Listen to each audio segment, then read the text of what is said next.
Hello, hello. It's Elizabeth Busby here, the Director of Programs for the Theology of the Body Institute. Thank you so much for being here for this Discerning Marriage podcast. I am so excited about this episode because I am promoting something that I am a part of that I'm very proud to be a part of, and it is the Relate 2023 event with CatholicMatch. I am connecting with Mariette, and I don't know how to say your last name, Mariette. Rintoul, is that how you say your last name? Yes. I should have clarified that because my maiden name was super long and I always wanted people to get it right. So I'm sorry for that. You said Mariette Rintoul is your name. Okay. I knew the Mariette bit. But she is the publicist for CatholicMatch. So she is helping all of us who are a part of this incredible event promote this event. And I love people who can do that because I'm horrible at self-promotion. So I love having somebody else come and help me talk about the cool things I'm involved in that you want to know about them. I know you want to know about them. I just need someone to help me talk about them. So thank you so much for joining me, Mariette. Thanks for having me. So I love CatholicMatch. Those of you who have been around my stuff for a while know that I love it. A couple of our really good friends met on CatholicMatch. She lived in Texas and he lived in Denver, and they would have never met otherwise. And I can't imagine my life without them and their daughter. And like my life is better because CatholicMatch exists. So I love it. And I love taking the opportunity to participate in the cool stuff that CatholicMatch is doing. Because for those of you who aren't familiar, they used to just be just like a dating site, like it just like connected people and whatever. Now, though, they have tons of resources that are actually shifting the Catholic dating culture in a positive way, I think. They have lots of events. Their social media is incredible. They're doing a great job, and I'm honored to be a part of it. So, Mariette, can you talk to us a little bit more about this Relate event? Like for people who've never heard about it, what is it? Why are you doing it? Why are you doing it now? That sort of thing. Sure. Well, Relate is our first ever big conference. It's going to be all online, but there's going to be live and pre-recorded elements to it. So for February 10th and 11th, people can log on. You can register for free to access most of the content. And we are going to have big names like the Stephanics talking, all kinds of amazing speakers. And we're addressing everything related to dating, relationships. I'm going to do a workshop actually on profiles, first messages. We want to tackle online dating, but we also just want to talk about general issues, frustrations, pain points that Catholics are experiencing while they're still single right now. And so it's got a lot of great content. There's going to be some live evening discussions. Are you part of some of the live roundtables? I can't remember. I am not in the live roundtable. I am doing a panel. Yeah. There's quite a few things. There's going to be some discussions one-on-one where people get to have a chance to actually ask questions of experts. There's the live panels. There's so much going on. And so our hope is just that we provide a ton of resources because, like you said, originally CatholicMatch was just a dating site. But now we're really trying, like the mission has always been as many Catholics entering sacramental marriage as possible. And now with our YouTube channel, everything, now with the Relate Conference, we're really trying to also give lots of resources to single Catholics living their vocations, resources for divorced Catholics that are seeking information about the annulment process, just widowed Catholics and healing and, entering the dating world again. We're trying to give a lot out there just to really inform people and make them not feel so alone wherever they are right now as a single Catholic. This is why I love you guys. And y'all, like, who are at home, I get so many questions about people who've been divorced and annulled, people who are just later in life, in their 40s and 50s, wanting to get married for the first time through whatever circumstances of their life. I get lots of questions for that. And, I have answers for them, but most of my expertise is first marriages when you're a young adult, because that's where I am in life. And that's where I have a lot of my energy, my focus, my research has been on a lot of that, like the first marriages and the issues that come up with that. But there are so many more people who are dating than just that demographic. So I love partnering with CatholicMatch because you guys are doing an incredible job of getting information out there for literally the entire gamut. And I love that you're doing that. Yes. And it's just, the dating culture in general is just, I think we can just say it's toxic. I think we can just say it and acknowledge it. It's much more of a hookup culture than a dating culture anyways. People are, very rarely are people setting out looking for a long-term partner. And if they are, marriage might not even be on the table. intense physical intimacy is present usually from the very beginning. I mean, there's so many things that are leading to so much heartbreak.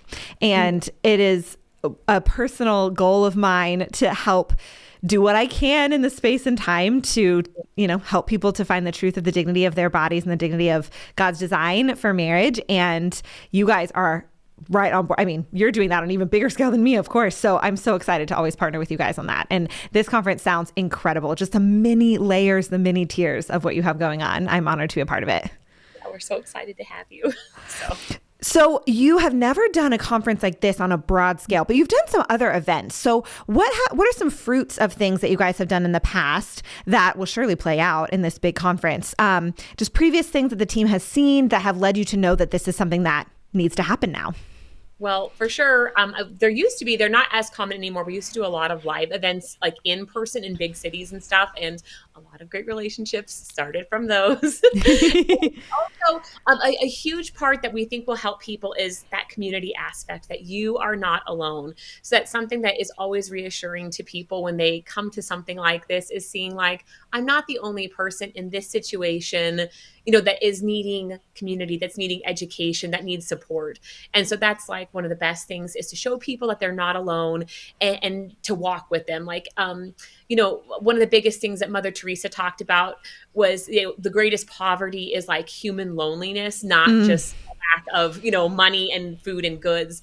And I think so many singles are lonely. And so building up community through events like this, just to meet others. We're actually going to have, for the all access pass people, they're going to have the chance to join live speed dating a couple weeks after the event. It's an amazing new system, and it's a cool online system, and they're going to be able to connect with Catholics in your age range all over the country. And we do have international people coming as well. And it's just like amazing. Like, you're going to get to like meet all of these other people that are like walking the walk with you, which I don't think that there's ever been a Catholic speed dating event online like this. I know that small scale ones have existed, but this is going to be really, really cool. So that community to come together and not feel alone, I think that's one of the greatest fruits, and something that we'll definitely see with this conference as well.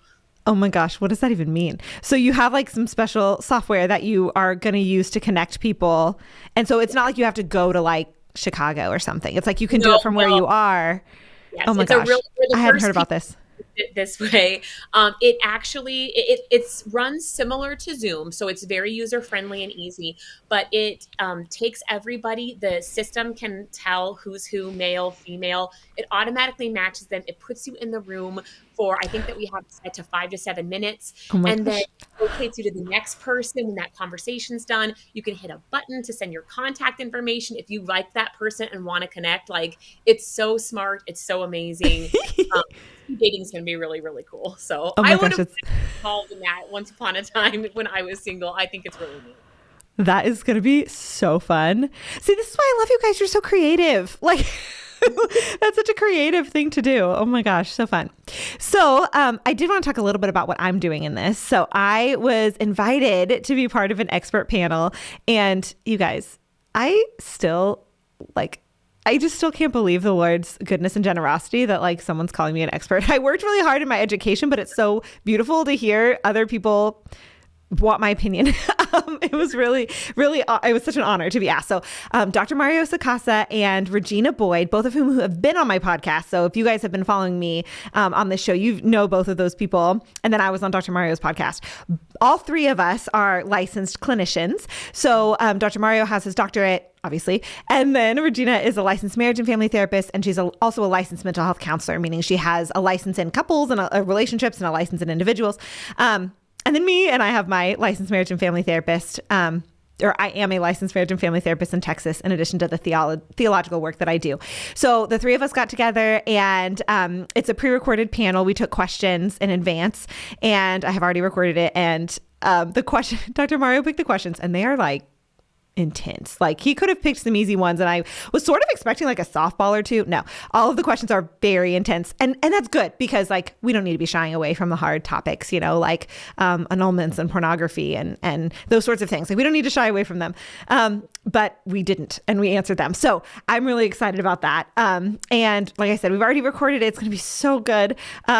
and I'm really excited for you to hear it. So in addition to all the other stuff that's happening, because you're here and you hopefully are, the Lord is blessing you through the work that I'm doing and that we're doing at the Theology of the Body Institute. I hope that you'll check it out because I think the questions we asked span the gamut of people who are, discerning marriage for the first time, and then people who, have been divorced, are married for 20 years, divorced and annulled, and are trying to get back out there. Like, just kind of spans the gamut. So I hope you guys will like it. That is my plug. I always feel so awkward personally plugging me. Mariette, can you say something? I can't wait to hear. And even as a married person, I was listening to some of the pre-recorded stuff the other day, just getting to like some previews. And I'm like, this is just all good content. So much of it is applicable to anyone where they are. You know what I mean? Because yes, like becoming to be a holy, devout Catholic, this impacts everything. So there's so much to learn for everyone. It's going to be really, really awesome.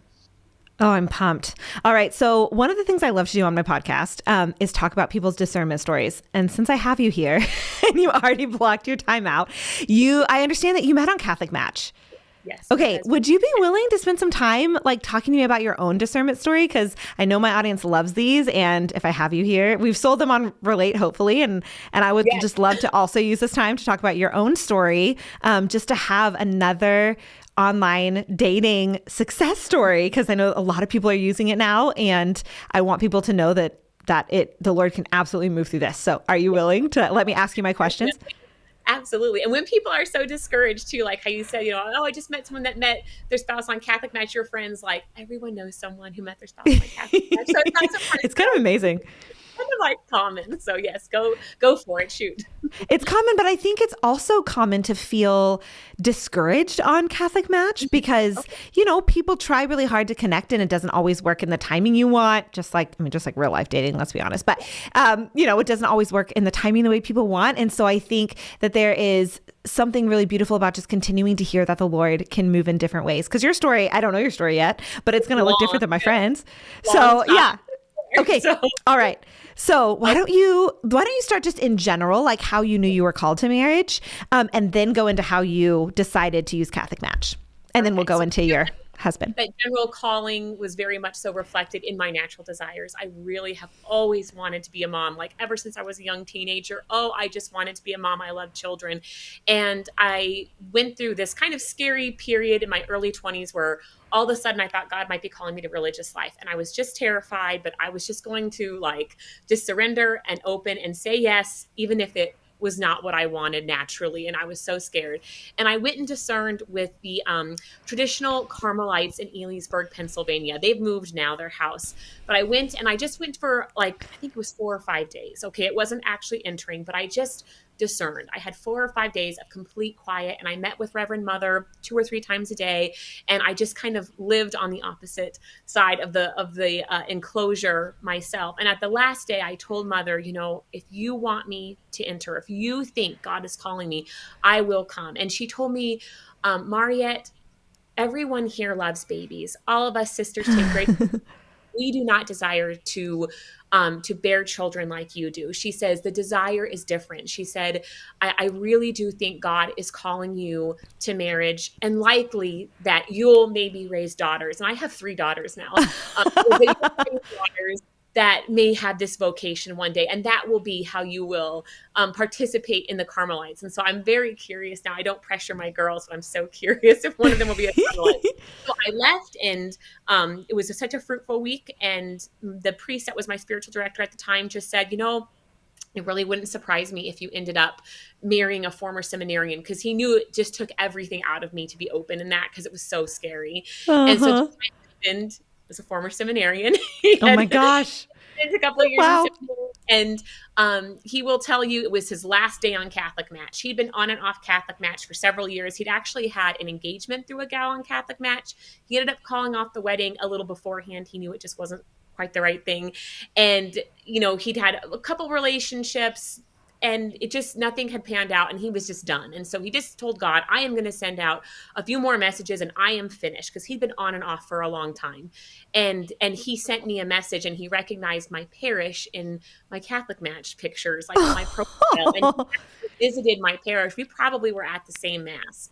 And I had always been completely closed off to long distance. I always like set my parameters before I had gone to the convent at like, I don't know, I think I did like a 3 hour radius. That's all I was willing to give to God. But after I'd already been willing to like abandon the vocation for him, I was like, whatever, I'm just going to open up the parameters. And I was in North Idaho and Ethan was in Cleveland. Like that's a really long drive.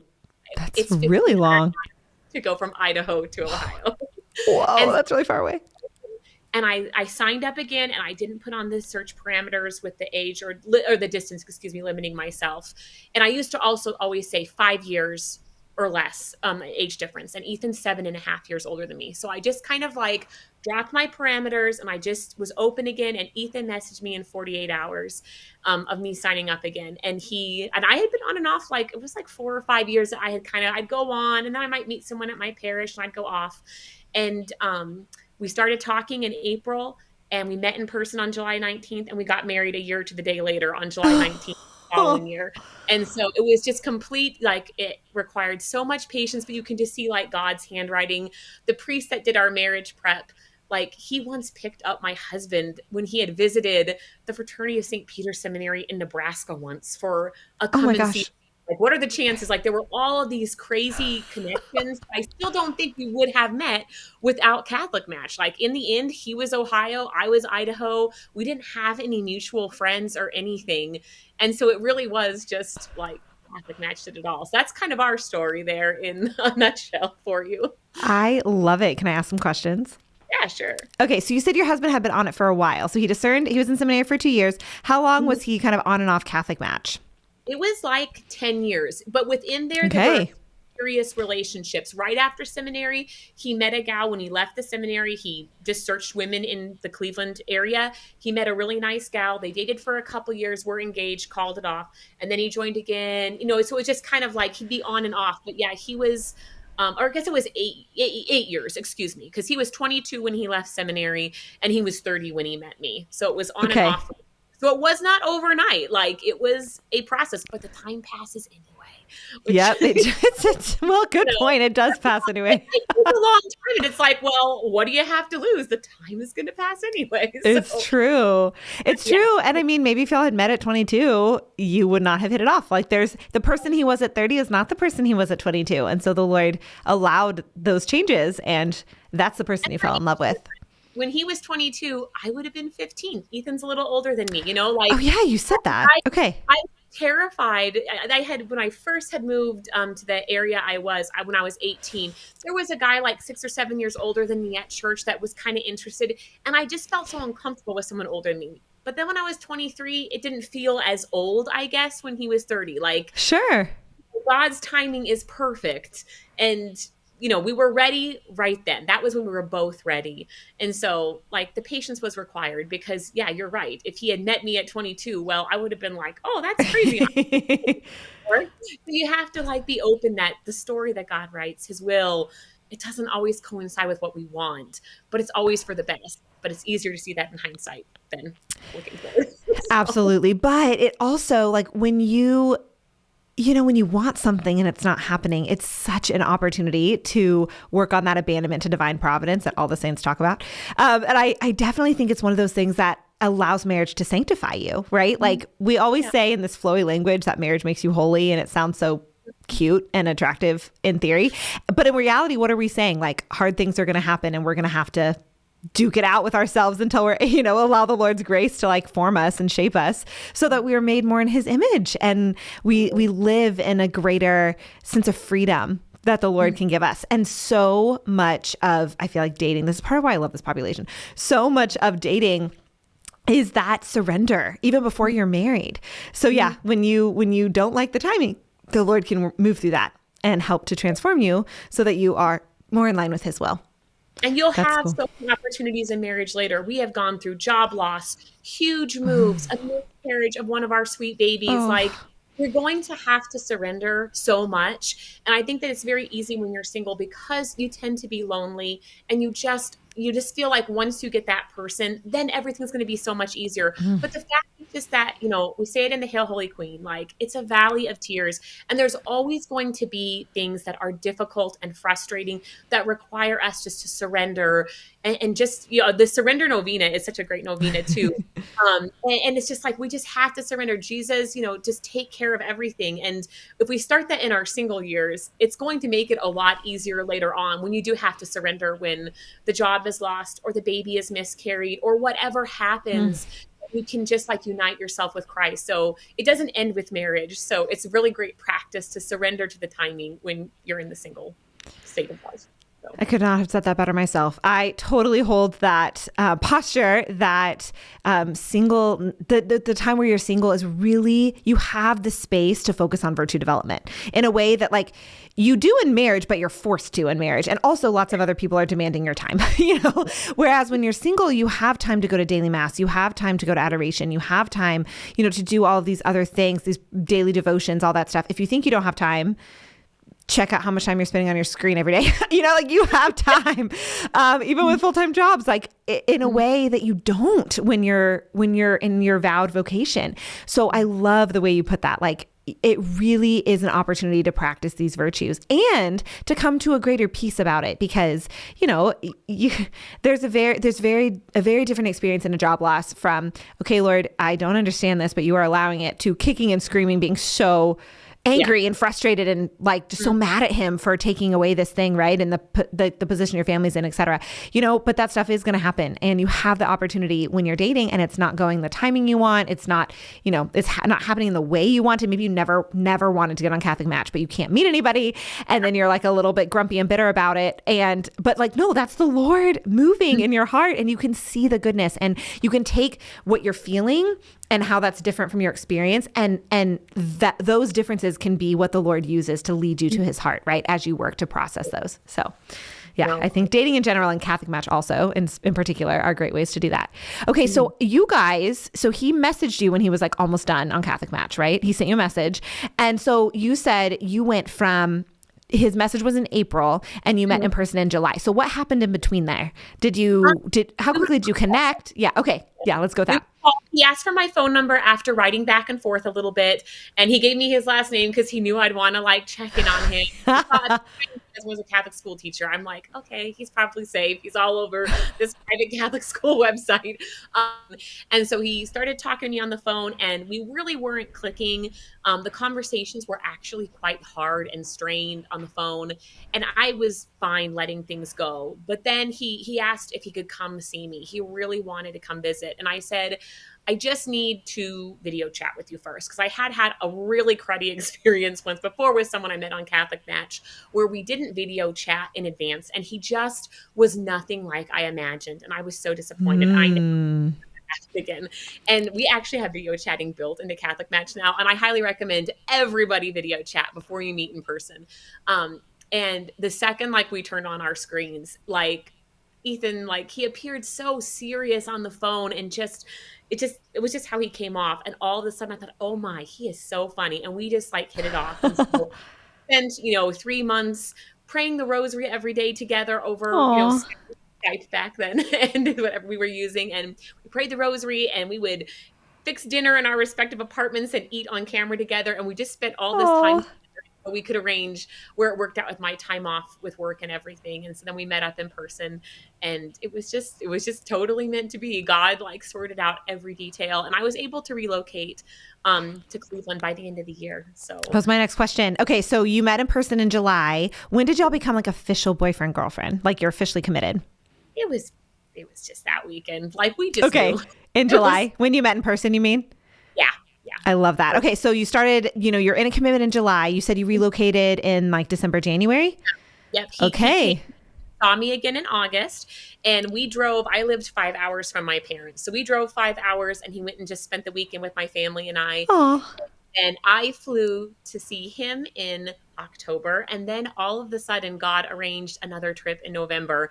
And I was offered employment. My priest was a little nervous about CatholicMatch. And he's like, I don't want you just moving. He says, if this is God's will, he'll provide you a job. And I'm like, how am I going to get a job on the other side of the country, Father? And then Ethan got an email from one of the parents at his school that said, I know Mariette was homeschooled.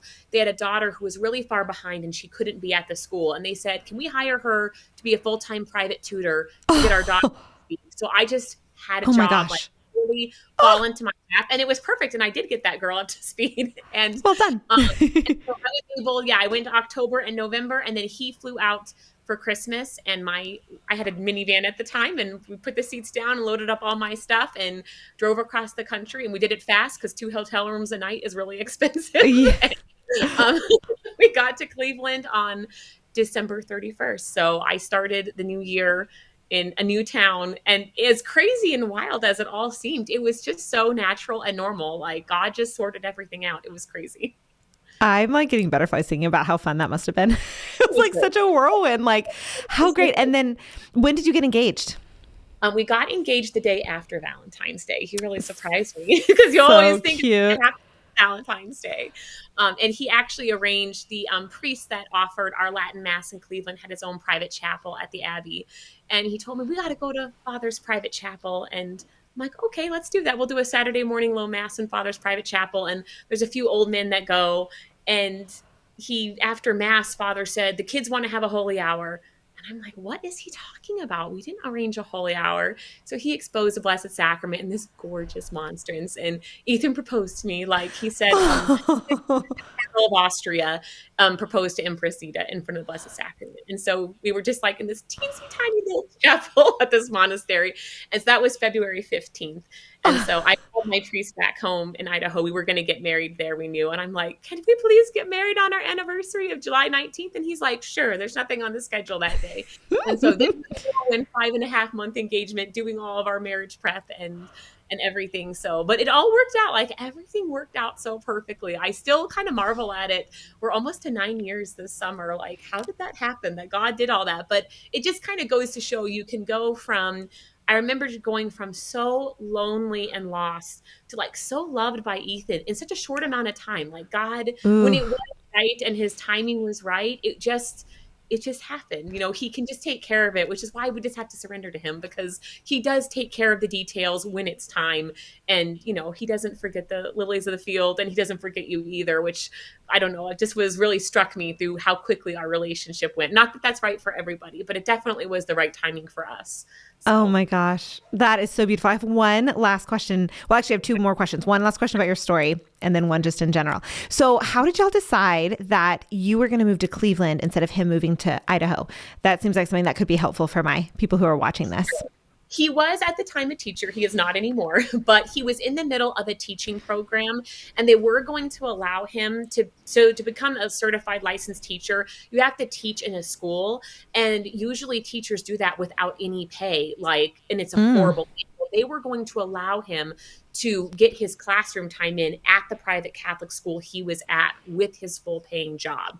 And so the plan was always, you know, we'll just finish that and then go to Idaho. And that's a whole other story. And God did not have Idaho in the cards for us, but he did eventually get us back out west. And we live in the Black Hills of South Dakota, and we're super happy. It's just gorgeous. But that's why we decided. On the other hand, though, I know everyone always thinks the woman has to move when you meet on CatholicMatch. But like my sister's best friend in Montana met her husband on CatholicMatch, and he relocated for her. She was the only daughter in her family and really, you know, wanted to stay where she was. And so you hear it going both ways. That's why I left, is because he needed to finish his schooling there. So there's such beauty in all of that. Like my friends, he relocated for her. He was from Denver and she's from Texas. And her job was really awesome and steady, and he could find something in Texas, whereas it would have been harder for her in Colorado. So yeah, I see both ways. That's really beautiful.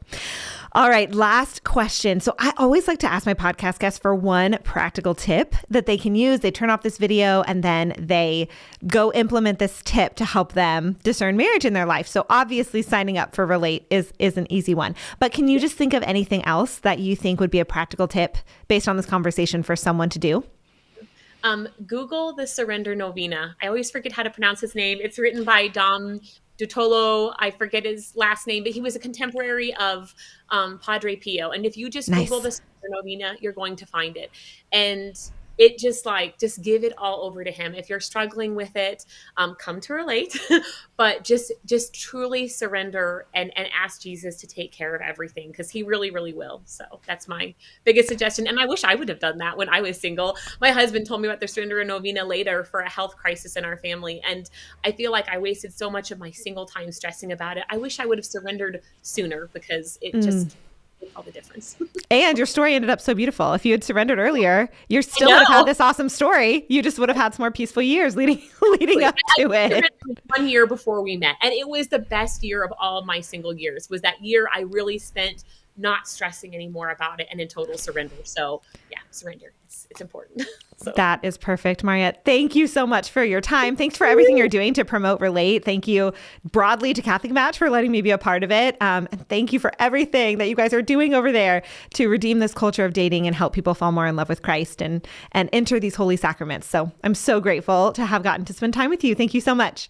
Thank you.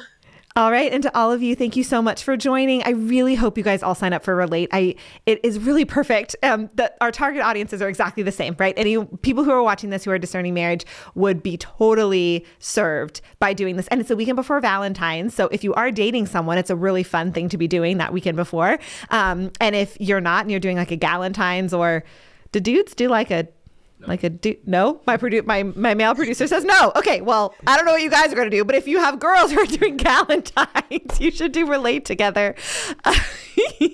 Yeah, I think it's going to be such a blessing. So until next time, stay close to the heart of Jesus and be not afraid. Bye.